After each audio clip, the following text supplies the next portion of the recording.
Today on the show, we talk about the power of the right kind of social media and the brand new way video is being used by businesses. Today's show is sponsored by the book For You, From Me by Raj Daniel. If you don't know Raj, make sure you check out his interviews on this show I did for episodes 1 and 2. The book, it's a daily dose of focus. This is not motivation by any means. That's fleeting. Raj's book is a perfect blend of the practical and the inspiring. A clear vision of how you should be approaching life, presented in a way that is simple to take action on. This is how I start my mornings, with a quick lesson from Raj's book. It shifts my mind and anchors in an often new perspective for my day. And that's so important, because it's not what happens to us throughout the day, but how we interpret what happens and how we choose to respond. Having more choices in how we craft those responses is incredibly powerful. So head over to Amazon and grab your copy today. Real quick, before we get started, if you're here watching or listening, you've got some tie to this beautiful world of business of ours. Maybe you're an entrepreneur, consultant, or a sales or marketing pro looking to network and get in front of more prospects. Maybe you're building your personal brand from inside the corporation you work for. Or maybe you have a cause that you're passionate about and want to spread the word. Video can help with all of these. We hear that a lot, but it's a big leap from knowing you should be doing it and understanding how. From knowing what to say to making sure you remain credible in the process. Let me help you with this. I've been creating great content for people just like you for 26 years now. I'll help you figure out the type of videos you need and what to say in order to get your message across, and what you can do yourself and what you need help with. But getting your videos created is only half of it. How do you get them seen? I can help you optimize your videos to get found in search and develop a detailed strategy to get your videos in front of your target audience, helping sell to the prospect before they ever meet you. Head over to croft.media. From there, you can reach out to me for a free strategy session. I look forward to connecting with you.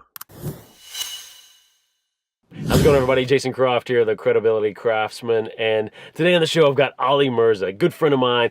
Love this dude. He's on the show back at Startup Dallas days and really knows his stuff when it comes to marketing, social media, and really getting at the heart of what a business needs. Not sitting there and just taking orders like so many companies do, but really digging into the existing business processes that a company has and then applying the right strategy to amplify those. And it's such an amazing distinction. But we talk about that and so many other things, including new ways to go about video creation and online courses, all these aspects that are just so fantastic. And I love them so much too, because they're not how everyone else is talking about using these. And most businesses certainly aren't using them in this way. So let's jump in with Ali Mirza. Ali Mirza, welcome to the show.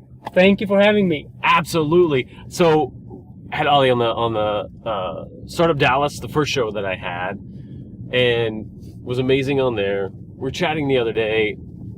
You got to come on this show. There's so much going on social and so much that he's doing. I'd love for folks here watching who haven't seen that other episode and who don't know you for some crazy reason. Tell me about iSocialU, your company, and kind of what you offer there and what led you into that. God, and let's link up that show maybe above or below, somewhere. Somewhere there. So what I do, my name is Ali Mirza. I run a social media agency called iSocialU, and we do two things for our clients. Number one is we help them build social media audiences. So think about Facebook pages, the audience on Instagram, in some cases Facebook groups, because that's the thing that's in right now. For sure. And then number two is in the process of building that audience, we help them convert that audience into leads and sales and revenue, because that's what they're looking for. Right. That's what the end goal should be. Absolutely. Anyway, right? And then in addition to that, I do teach online. I have courses, and recently, really proud, I crossed 100,000 students. Wow. And most of my courses, thank you. Most of my courses are on marketplaces like Udemy, Skillshare, some other ones, and focus on marketing and business. Awesome. Yeah, and that's another reason I definitely want us to talk and kind of dig into that, because that's not only, hey, that's cool, Ollie's doing it, but the absolute business benefit to doing that for other folks who maybe aren't even considering something like that. But yeah, so what got you into this? What's led you to having your company and the background story, right? So the origin story, yeah. So it's interesting. So my background, there's no marketing in my background. My whole family, I'm from family of engineers. I was an electrical engineer by degree. My first job out of college was software. Actually, so my degree was electrical engineering. My first job back in 2003 was software. Because Really? they were in 2003, there were no jobs. We were like in post 9/11 era. Yeah. The first job I got from GE was software, and I jumped on it. And so it's another story how I got my job and how I convinced them an electrical engineer can do software. But I stayed in that job, changed a couple of other companies, and then eventually I ran into this thing. I think a lot of people can probably relate to this.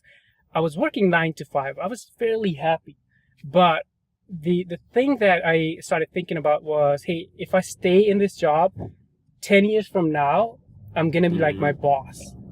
And when I looked at his lifestyle, and the question I asked myself, do I want to be like that in 10 years? And the answer was no. And that was the beginning of sort of first step in the next phase of my life. Hey, what do I want to do next? And I discovered my passion for marketing actually in the last job I was doing. Realizing that, I was the product engineer. So I was designing a lot of products, working with a lot of like cool companies.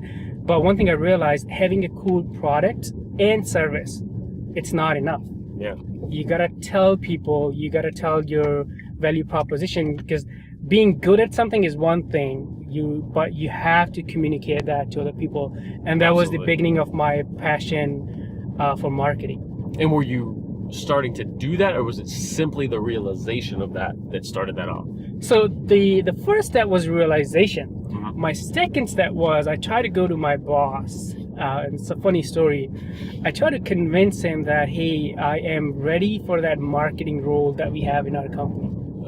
And obviously it didn't work out, because he was like, you're really good at product engineering and thinking about the product, the features and everything. I don't know if you can do marketing. So it's a leap. Yeah, it is a leap. And actually, another thing, so I was like, okay, that's fine, but it's one of my passions. Would the company at least sponsor or help me go back to school and get like an MBA in marketing? He said yes to that. Wow. Yeah, so that was like another sort of tangent at that point. But over time, I did try to transition my job to marketing role, and when it didn't happen, I decided to leave and work for a marketing agency. Oh, wow. So you went to still full-time working for someone else. Yes. But now you'd had this degree. Yes. Afterwards? Okay. I did, and I took a pay cut, 30% pay cut. But again, my goal was really, I know I'm on this path. This is not for me. I don't want to do this 10 years from now. Yeah. Here's a new path, and I might like this, right? That was the sort of beginning of the transition. And let's just go, I'm going to take 30% pay cut, but I know one thing for sure. If it doesn't work out, I can always go back, because I was really good at what I do. I can always go back and find another high-paying job. Yeah. Right. So I took a pay cut, went to an agency, but with the mindset of, let me learn this.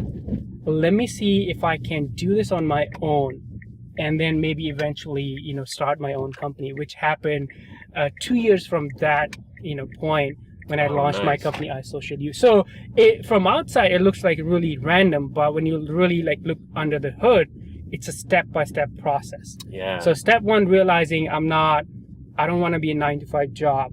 Step two is, so what's my new passion? Marketing. Step three was, can I convince my company to move me into that role? When I failed, then step four was, can I go outside?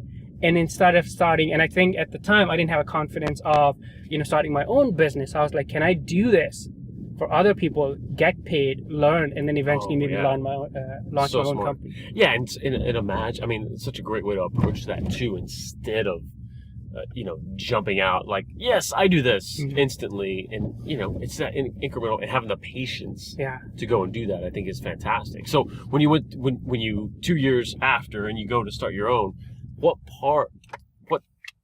solution did you want to provide, essentially? Because obviously marketing is a big deal, but where did you see your niche in there in the beginning, and has that changed?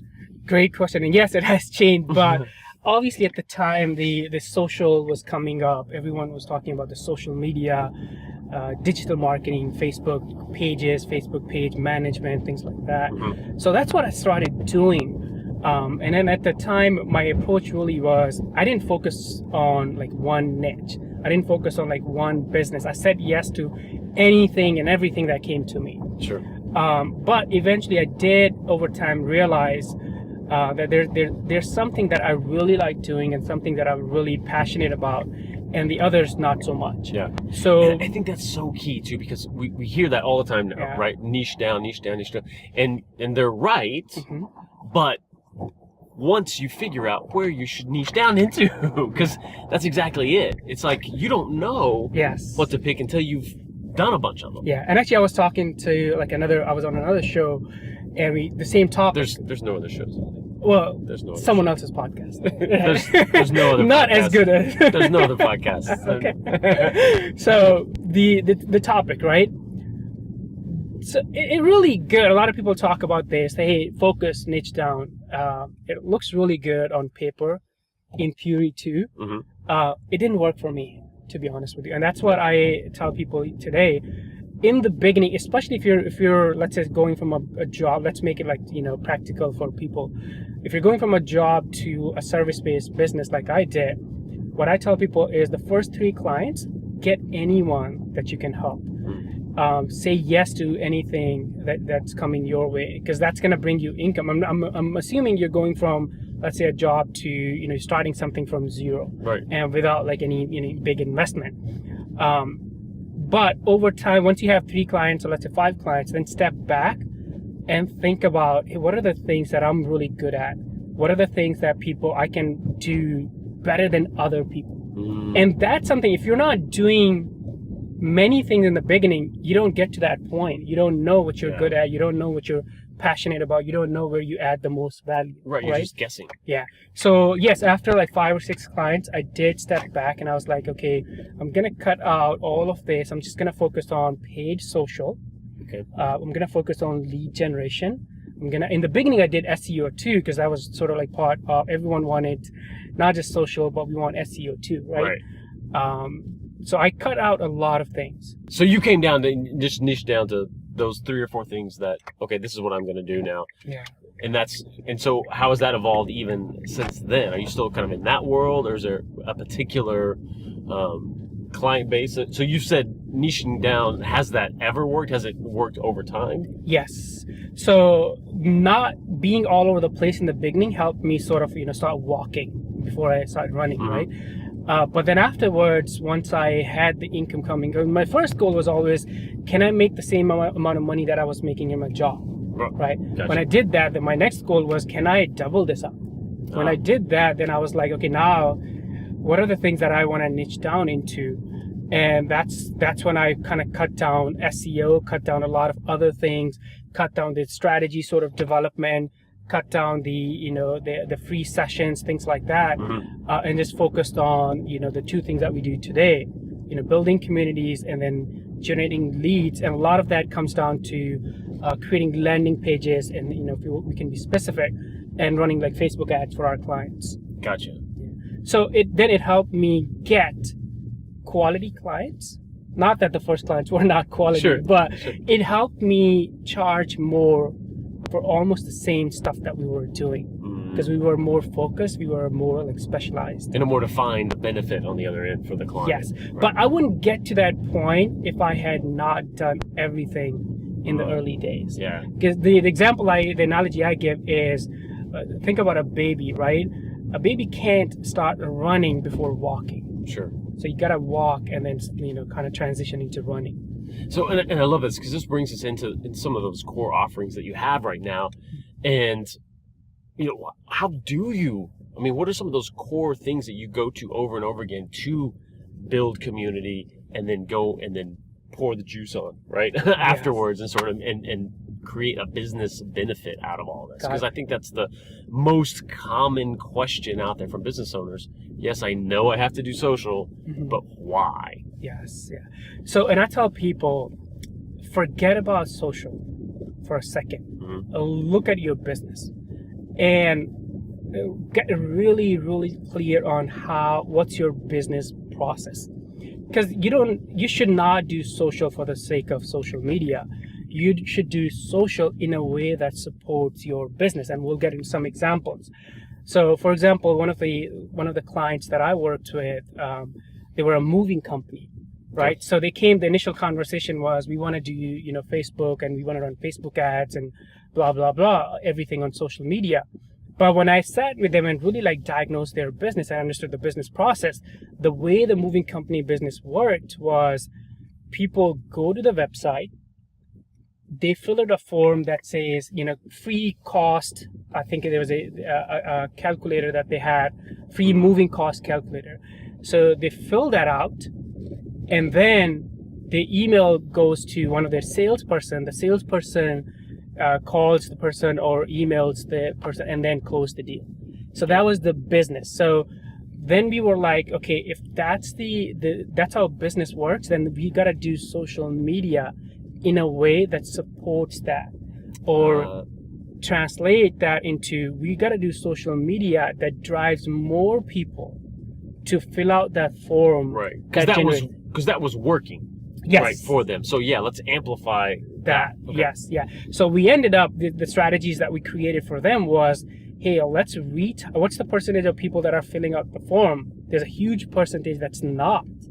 So let's retarget those people. So it wasn't just, hey, let's just start posting on Facebook. Let's just start creating, content videos. But we did it with the mindset with the understanding with the awareness of, how does this business work? Right, the business worked. So important, yeah. We wanted people to offer them a reason to fill out that form, because we know when people fill out that form, we have their phone number and their email, and then our sales agent can close the deal. So the whole strategy for their Facebook or their social, we shut down at the time. Forget about Instagram, forget about Twitter, forget about because the audience that they were going after was people who were moving. And a lot of that audience was on, Facebook. So we cut, to niche down or to focus, we cut all the other channels, and we focused on Facebook. And primarily on Facebook, we used the videos. So the videos that explain they told the stories of that company, the brand, and also some of the success stories or customer testimonials. But perfect. We showed those videos to people who were not filling out the form. So you see, the reason I'm getting into these details is, you don't do social for the sake of social. First, get clear on your business, right? And then create social media. What processes are working already. Yes. Yeah. Another example, like when I first launched my iSocialU company, right? And even today, if you're in service-based, business, think about in the last 1 year or 2 years, how many people actually went to your website and then called you or emailed you to do business with you? Probably zero. If not zero, then it's probably it's a low number. 1 to 2, right? Yeah. Most of the people saw you, connected with you at an event, at a networking, maybe it was a local event, networking event, and there was a conversation, you guys exchanged business cards, and then you reached out, or that person reached out, and that's how you got that client, right? Right. So kind of tie that back into the importance of building your personal brand.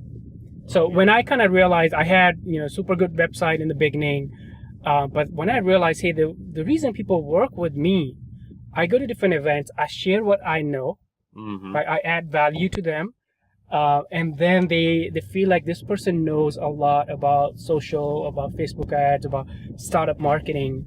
Maybe he can help us with our business problems, right? And then you have the things behind it, yes, the case studies, the experience, to back all that up, but it starts here, right? Yeah. So once I kind of realized that, then I did everything to support that. I went to more events. I did more speaking. I reached out to more like meetup event organizers and asked them to, hey, can I come, talk to your group for free? Because I knew this is what supports my business, right? Absolutely. And then I started adding those people on LinkedIn to kind of bring the offline to online. But then, fast forward to today, I have online courses, and people don't need to, connect with me personally to benefit from my courses. So now I do a lot of things on my Instagram, on my LinkedIn that, drive traffic to my courses. Oh, that's so smart. And real quick before we dive into the course aspect. I think something you said, certainly with the moving company and this overall, is so fascinating. It ties into what we were talking about before we even got rolling here, which is the new way of how we've evolved into using video. So that's certainly my background, right? Like video production, we can create things all day long. But then how are you getting those seen and really evolving from the days of I need a video. Let me put a video on my website to something that I love the way you put it. It's like, no, you're making a TV series. Yes. That's how you need to think about it. Yes. You're creating ongoing content in order to get seen on a regular basis and create this dialogue and have your clients and prospects expect this content. Yes. Yeah. And then that celebrity factor kicks in, and then so. But then even that, there's the content, and then again, where you come in is who are you going to show that content to? Yes, yeah. So such a good point, and I think we're way beyond. We all we live in this time. We understand the importance of video content, right? So if you have a few seconds, go to your, let's say, Instagram or maybe even like your LinkedIn and scroll through your home feed and just count the pieces of video content that you see versus the text or the links. The video is definitely, if you did that last year and versus now, it's probably a lot more now. Huge, yeah. So definitely, and even for me, ask yourself that question. You know how I hardly read any blog article these days. Oh yeah. My number one channel, actually for me, it's podcasting, and then watching the YouTube or watching the video. So yes, that's how as users, as consumers, users of social media, our consumption habits are changing. Video is more friendly. We connect with that person. We want to consume more video. There's a lot of stats out there that kind of back up this point. But once as a business owner or as a service provider, once you realize that, then what do you do with it, right? So step one, you realize that video is on the rise. People want to consume videos. Now, when it comes down to how do you use video to grow your business or let's say your personal brand, think about how we remember, I watch Walking Dead, Game of Thrones. If there was only one episode or two episodes, no one would remember, right? Right. The reason we connect with these shows, the reason we know these, these brands of these shows, because there's consistency. Yep. So think about, this is a mistake that business owners make. They'll pay a lot of money and make one video. Right. And that video sits on their website or their YouTube, and then they're like, hey, nothing is happening. We did video marketing. Right. We spent money, right. But it's not really helping our business. So the shift that needs to happen, in my opinion, is think of you, a personal brand, or maybe, even as a business, as a TV channel. And your messaging, you have stories, you have your background, your success, your failures, the way you do things. There are a lot of SEO consultant, but you as SEO consultant, let's say Jason, you bring your personal story to it, right? Absolutely. So your whole team, their stories. Yeah. Yes, your team, their stories. What are the times that you guys succeeded, or what are the times that you guys failed at something? What did you learn? How that applies to your potential clients. So number one step, right? The video is important. That's how people consume. Number two is, don't think about just one or two video. Think about a series of videos, right? And again, what do you do? How do you kind of, what kind of content that goes into it? Think about educating, entertaining, or informing. Yep. Those like sort of three And things. really, and hit all of those. And Yes. that's the beauty of the series part, because, this episode is this episode is this, and then we do it again. Yes, yeah. Because that if you only did one, it doesn't matter. Let's say you spend 100 grand on a really cool video or 10 grand, right? But it's one. I mean, it just sits on your Right. website or your YouTube, and no one remembers, right? Right. And then the beauty of all of this, too, of where we live today, is number one, this is the ability for us to be able to do this is, it's so much more accessible. I mean, essentially, you can create your own show Yes. like this for just a fraction of what it used to cost. But then the other part of this evolution is the mindset of where it's kind of the opposite of a TV show. So the analogy is great on the content providing and creation, but then to get out of the mindset of, oh, well, how am I going to get people to watch? Who's going to show up to watch? And it's this sort of like, oh, I created this and let me sit back and wait. No, here's the evolution of that is now you strategically go and put that Yes. in their hands right in front of their face from exactly what you do. Target this way, this way, this way. Yeah. Or even follow up from, sales meetings and networking events and, hey, take a look at this. Hey, take a look at this. Yeah. It becomes ammunition and content for that. Yeah, and it's such a good point because we talked about having importance of video content and not just like one-off video, but series of video. But the second point, don't forget there's the distribution. Yeah. I tell people the distribution is also our responsibility as business owners and marketers. It's not just about creating videos or video series or video shows. It's also our responsibility to bring the right people to it or bring our content to the right people. Yeah. I see. And there's a lot of like things that you can sort of do, a lot of tactics, a lot of hacks, and let's get more specific. So let's say if we want to build a personal brand and using videos, and let's say on LinkedIn, one of the things you can do is interview people, and a lot of people do this, right? Interview people who have 10x bigger brand than you. And a lot of people reach out, and I'm sure to you too, to me, all to do the same thing, which is fine. That's an opportunity. There's a mutual benefit there. It's a mutual benefit, but it helps you sort of kickstart your personal brand using video and get in front of some of the audience that you don't have, but the other person has, right? Because So even if it's 100 people, Yeah. if they're not in they may be in a completely different sector. Yeah. So that's an example of like personal brand. On the business side, think about, if you have a budget, how can you, well, before we talk about distribution, one of the things that I really like to do is when you produce video, can you put the focus on not your business, but someone else? AKA, can you make one other person look good in your video?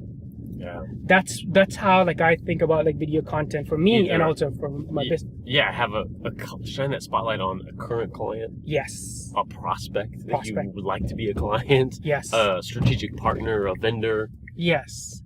And then if you're, if you have the right sort of like hack or strategy, and if you pick the people that you're featuring in the videos and they have 10x audience, Oh, yeah. that's how, your distribution can come. And obviously, we're talking about all these different tactics, but you gotta be good at your craft, right? If I want to build a personal brand, but if I'm not good at what I know, it's not gonna help, right? Yeah. If I have a business and there's nothing unique about my business, or there's no reason for people to go and do business with me, then no amount of video distribution or hacks are gonna work. Sure. So you definitely like keep in mind, but to kind of tie up the video, the content creation and distribution, then use your channel. So a lot of people run like Facebook ads, just spend a lot of money on Facebook ads. Just, hey, we want to drive traffic to our landing pages, and that's one of the worst mistakes I've seen people make. You're driving cold traffic to your landing pages and trying to sell them something or trying to capture their emails. That's cold traffic. People don't know who you are. Why do you think they would do business with me? Right. So instead of that, maybe get them to watch a video first. But So make it still teach them, still inform them, still gotcha. Yeah, and then as a second step, or maybe even a third step, then try to sell them something or try to do business with them. Right. So Or give them get that value. email or get that, yeah. So via video, and maybe you distribute it using Facebook ads, and then there's some basics which I think are still, we live in 2018. A lot of people, if you're using YouTube, you gotta put the right keywords. Right? Make sure your file names and the titles and description, the basics, right? The other thing is, a lot of people talk about the 80-20 rule, 20% effort on the content creation and 80% on the distribution. And as a marketer, I think I totally resonate with that audience. Don't create any content unless you have a distribution plan in place. Yeah. Sort of like how I think. Yeah, and I've heard the opposite way of, go create epic content and then you'll get found. I think, and I love the emphasis on, well, whatever content you created better be good.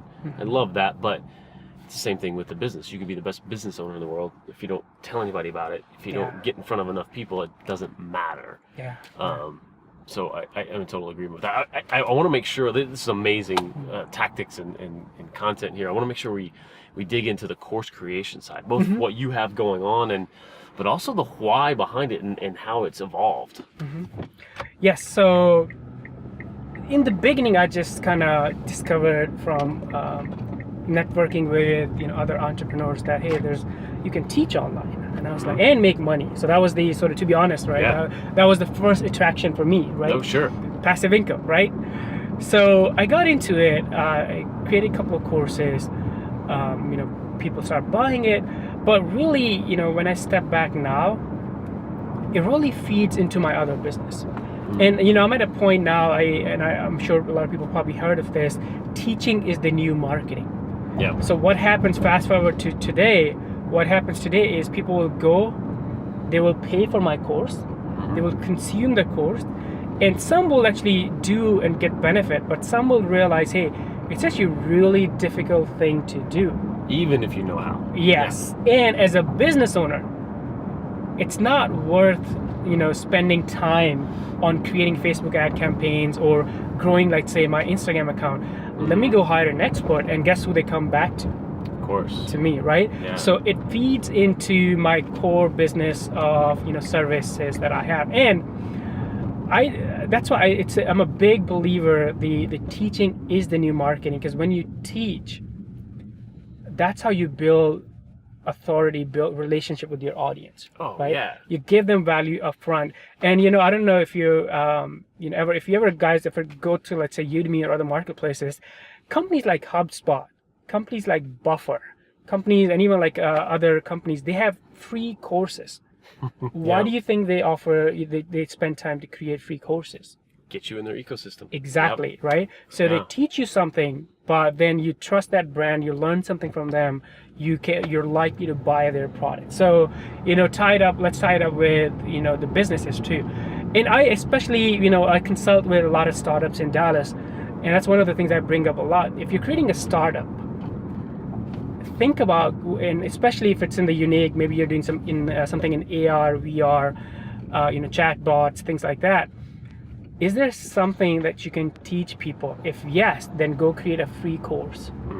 Yeah. Because you can get tons of exposure and traffic, and back to your and actually one specific example, a potential client. So we've been going back and forth. We haven't closed the deal yet, but he's a fitness product. Okay. So you go to the website, you buy their fitness products. That's the core business or core the offering they have. So one of the things that I brought up in our meeting is, what about you create a free course, teach people how to stay fit at your desk, at your 9-to-5 job, and do some basic exercises, right?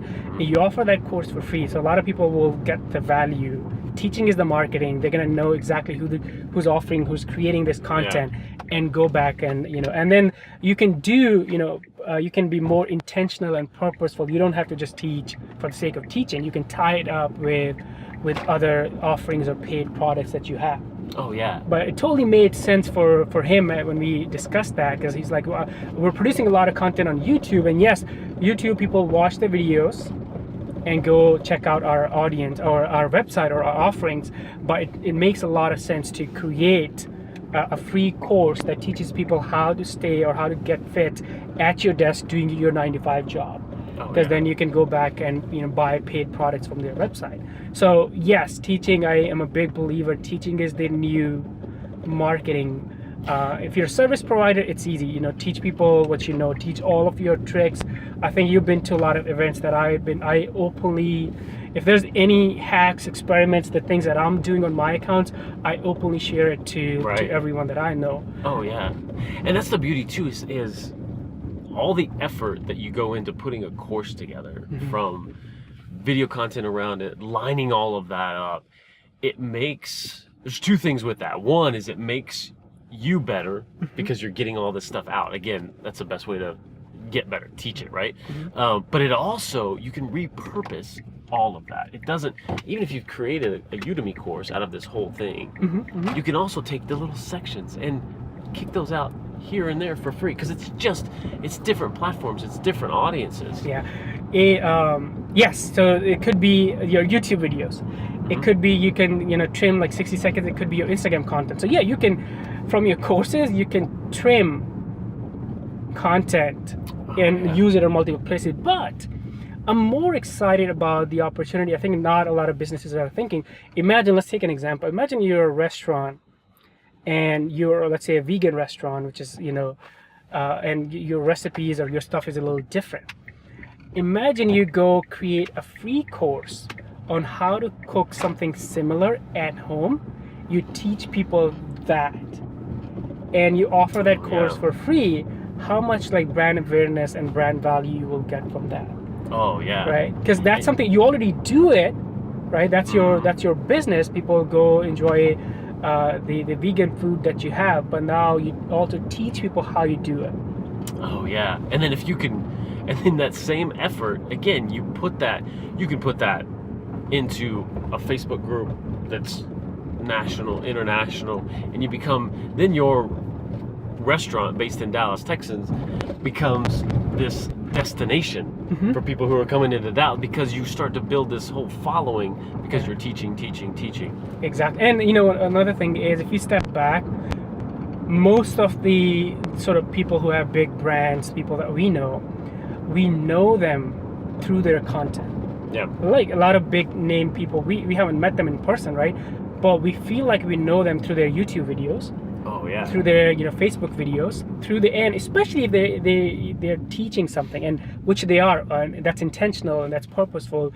They use video storytelling to teach their audience, right? And that's how we build. That's how we know them. That's awesome. So how does somebody get started? What's the business owner out there? They want to get better at all of this. What's that first step besides calling you? Or you? Yeah. Yeah, right. So what I would say again, step back. The example I think we kind of briefly touched, and really get clear on like what's your business process. What attracts you. Forget. I tell people there are 3 things that you need to create a successful business. First is, am I creating a solution that's different? Right. Number 2 is, are people willing to pay for my solution? Not just for like any solution. Are people willing to pay for my solution? Because sometimes we're driving this specific brand of car. There are other cars we didn't decide to buy those.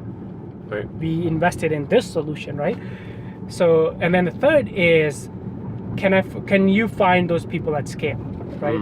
So the third is marketing, but be super clear on the first 2, because that's going to dictate whether you should be doing videos, or whether you should be doing writing blog content, or whether you should be doing running Facebook ads or Instagram. Right. So if you're a restaurant and you have really unique recipes and really your food items hopefully looks really delicious and good, Instagram, based on that fact, Instagram will be a great platform for you to be active on. Yeah. Right. If you are building a personal brand and you really your stuff, how to get results for you and your clients, then producing how to or detailed tutorial videos will be really good for you.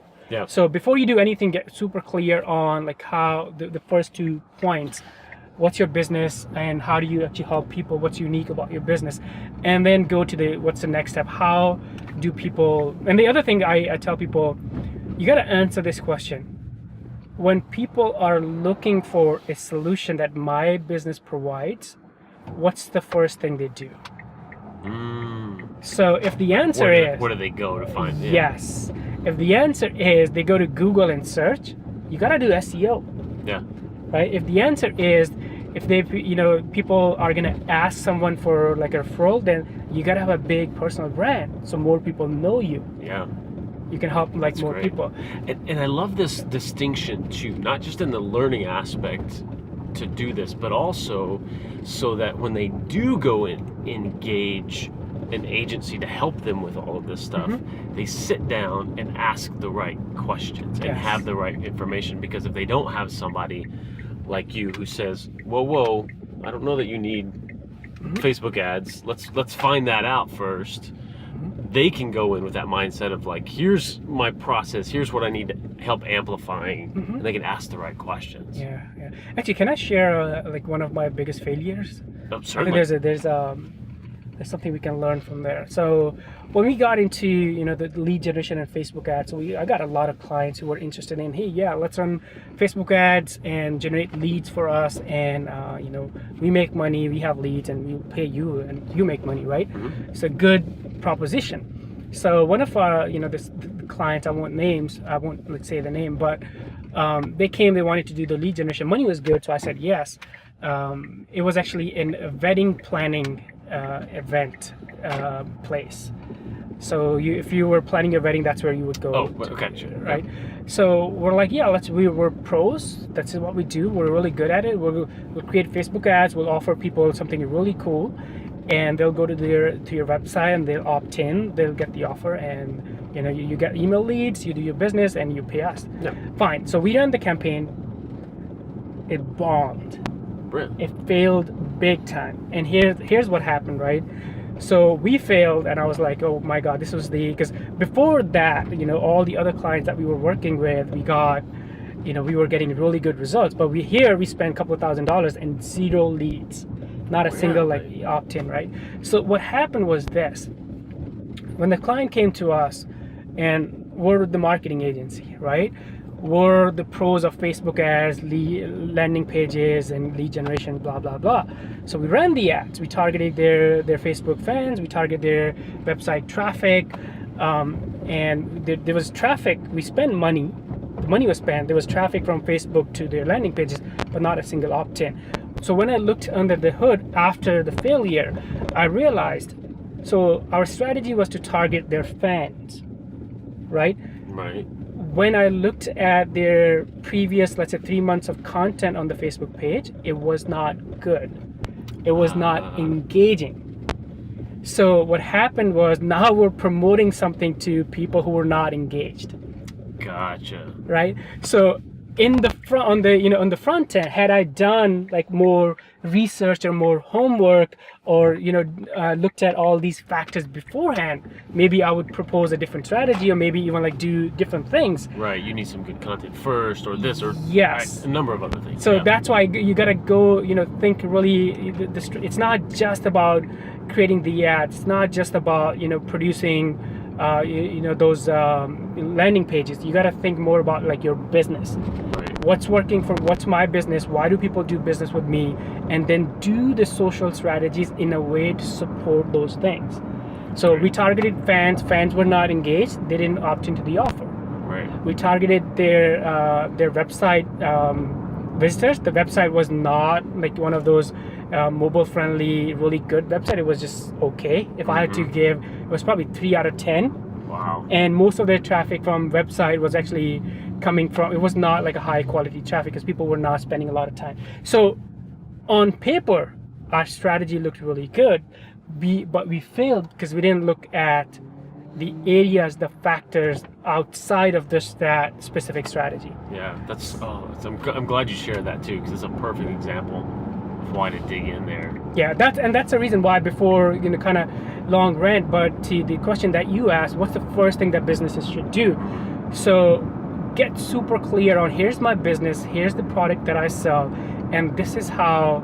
And if you're just starting out, maybe you don't know how people want to do business with you. Maybe they want to go to your Instagram and call you. Maybe they want to go to your website and fill out a email capture form. Maybe they want to go to the Facebook and call you or email you from there. Maybe you don't know these. So in those cases, you want to work with an agency, a consultant, someone who is willing to do those experiments for you and find out like, hey, what works for your business? Or maybe if it's in the established niche or industry, maybe you have some industry knowledge that you bring in. You're like, hey, these are the things that works in this industry. Let's test those for your business. Right. Oh, that's fantastic. I talk about this all day long. I love it. I love it. I love it. I really appreciate you sharing and digging in. It's such important stuff and helping people just grow their companies so much. How do people follow along and find you and find out more and how they can work with you? Yeah, so my website is isocialu.com.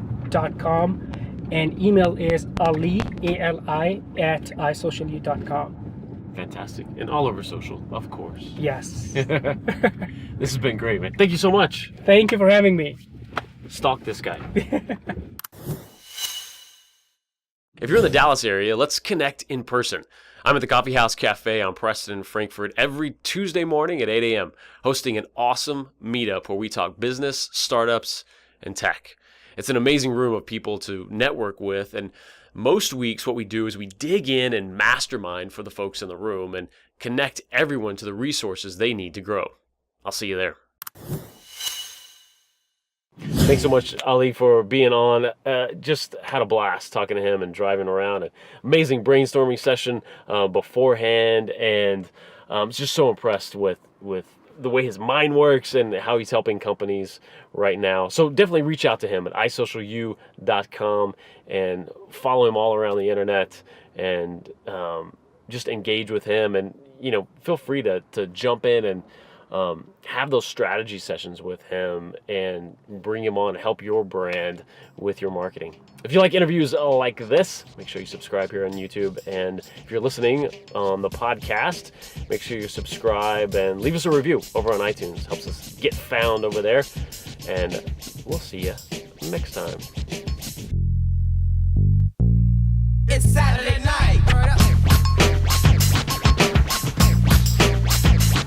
It was Saturday night and I'm feeling kinda silly. Winter coat on cause the air was chilly, but I'ma make my way out to the record spot. Gotta find some new breaks for the beats to rock. I gotta come with the flavor like some lifesavers. On now and late is Dr. Beatmaker. If I'm a player, it's like your tape deck. And if you miss the gig, then take a rain check. Stacks of wax piled high to the ceiling, need a U-Haul truck if I would think of